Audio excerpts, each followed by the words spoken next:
Welcome to Learn Anatomy. Today we are going to see about anatomy of sternum. In this picture I have given thoracic skeleton. The bone which forms the anterior part of the thoracic skeleton is sternum. Sternum is a flat bone. It is about 17 cm long. It is usually a bit longer in males than in females. Here we are comparing the shape of the sternum to a short sword.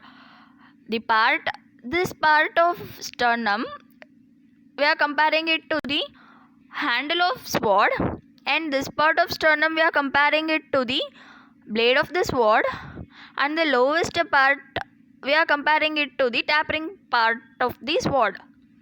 The part which we considered as the handle of the sword is called as manubrium, and the part which we compare to the blade of the sword is called as body of sternum, and the lowest part which we considered as the tapering point of sword is called as xiphisternum.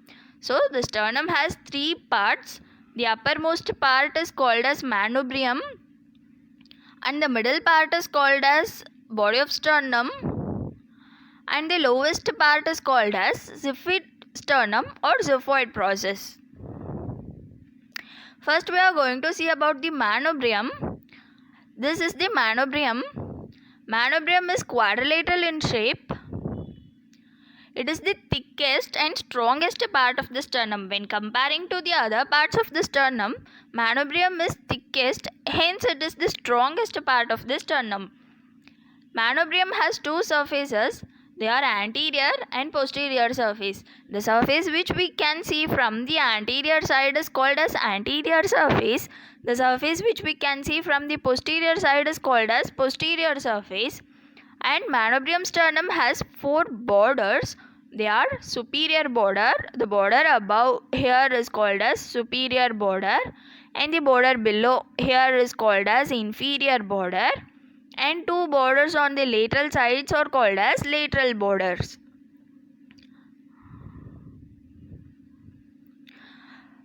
So first we are going to see about the anterior surface of manubrium. This is the lateral view of the sternum. Here is the manubrium. In this picture, this is the anterior part and this is the posterior part. Thus, while looking the manubrium from the anterior side, it is convex forwards. And while looking at the manubrium from the posterior, it is concave. So we call it as concave backwards.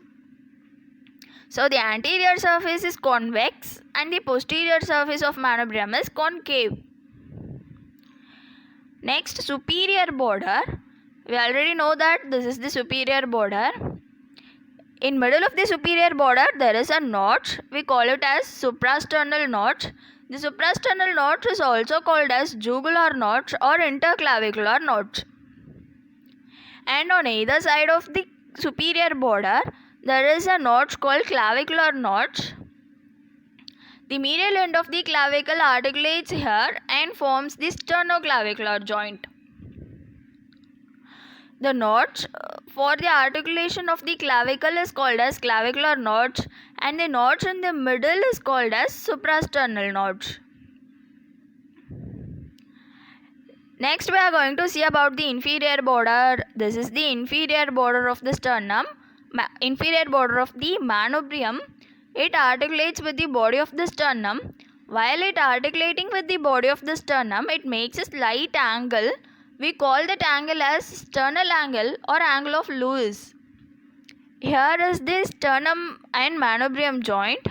Here it forms a slight angle. We call that angle as sternal angle or angle of Lewis. And next we are going to see about the lateral border. It articulates with the first costal cartilage and the upper part of the second costal cartilage.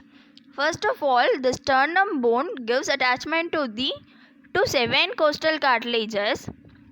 In that, the manubrium gives attachment to the first costal cartilage. It have a notch here for the attachment of first costal cartilage and a notch here for the second costal cartilage. The notch for the second costal cartilage present at the manubriosternal joint. So upper half of the notch is contributed by the manubrium, and the lower half of the notch is contributed by the body of sternum. Thus, the second costal cartilage notch of second costal cartilage upper part is formed by the manubrium and its lower part is formed by the body of sternum. Next, we are going to see about the body of sternum. The body is longer, narrower and thinner than the manubrium. We already know that manubrium is the strongest and thickest part. Hence, the body of sternum is thinner than the manubrium. And the body's widest part is at the fifth costal cartilage attachment. Here comes the fifth costal cartilage, and this part is the widest part of the body of sternum. The body of sternum have two surfaces, two borders and two wings.